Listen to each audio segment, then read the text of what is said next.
সংকট থাকবে, সংকট মোকাবিলা করা যাবে। সরকারকে আরো বেশি তৎপর হতে হবে।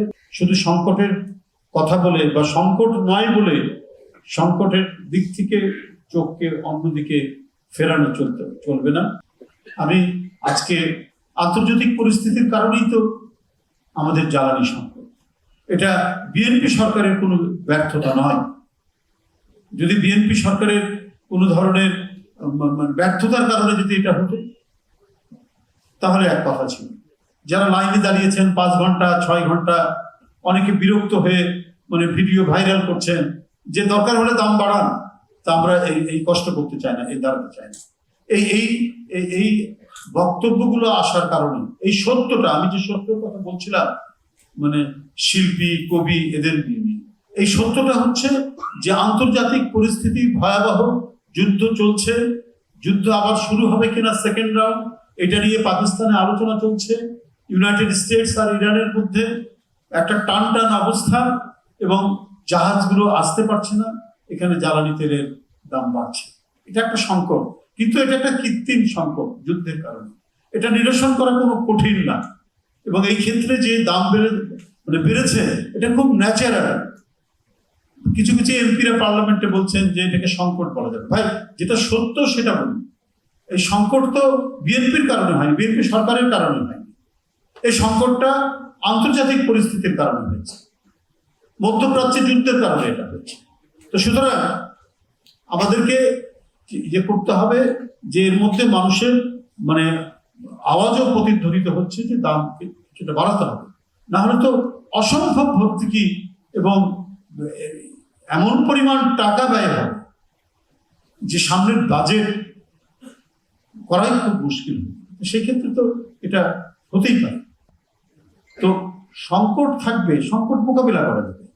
অর্থমন্ত্রী বলছেন যে অর্থনীতির সব সূচকগুলোই নিম্নমুখী, থিওরিটিক্যালি সংকটটা, কিন্তু এই সংকট হচ্ছে কোনো পার্মানেন্ট সংকট, ন্যাচারাল কোনো ডিজাস্টার না যে ব্যাপক সুনামি হয়ে আমাদের গ্রাম ডুবে গেছে, ধান ক্ষেত ডুবে গেছে, অত কিছু করার নেই।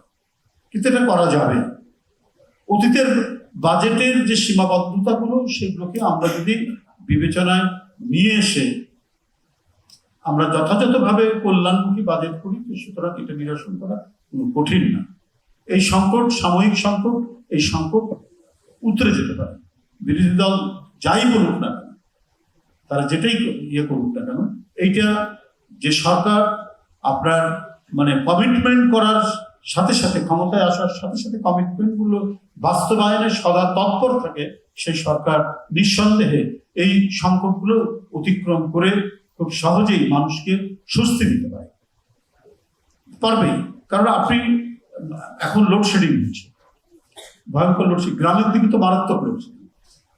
তো এই সংকট মোকাবেলার জন্য সরকারকে আরো বেশি তৎপর হতে হবে, বিদ্যুৎ মন্ত্রীকে আরো বেশি তৎপর হতে হবে। 4000 মেগাওয়াট আর পাওয়া যাচ্ছে না, 4000 মেগাওয়াট আর বিদ্যুৎ সেটা আমাদের থেকে চলে গেছে। যে 4000 মেগাওয়াট এখানে যুক্ত হতো, সেই 4000 মেগাওয়াট আর পাওয়া যাচ্ছে না। তাহলে তো এতগুলো সংকট মোকাবেলার ক্ষেত্রে একটা হচ্ছে যে সরকারের মন্ত্রীদেরকে ক্ষিপ্র হতে হবে। শুধুমাত্র নৈরাজ্যকর কথা বললে হবে না যে দেখুন এই পরিস্থিতির কারণে এটা করছে, বলছে হ্যাঁ এটা পরিস্থিতি, এটা হতে পারে, কিন্তু আমাদের তৎপরতা অব্যাহত রয়েছে, আমরা দ্রুতই এটা মোকাবেলা করবো। মানুষকে আশ্বস্ত করুন, দেশের জনগণকে আশ্বস্ত করুন, কারণ এটা হচ্ছে নানা কারণে সেটা হচ্ছে, কৃত্রিম ভাবে এটা হচ্ছে, যুদ্ধের কারণে হচ্ছে। শুধু সংকটের কথা বলে বা সংকট নয় বলে সংকটের দিক থেকে চোখকে অন্যদিকে ফেরানো চলবে না। বরং আপনারা যে এই ব্যাপারে মোকাবেলা করছেন, আপনারা এই ব্যাপারে যে কনসার্ন, সেটাও মানুষকে জানতে দিন।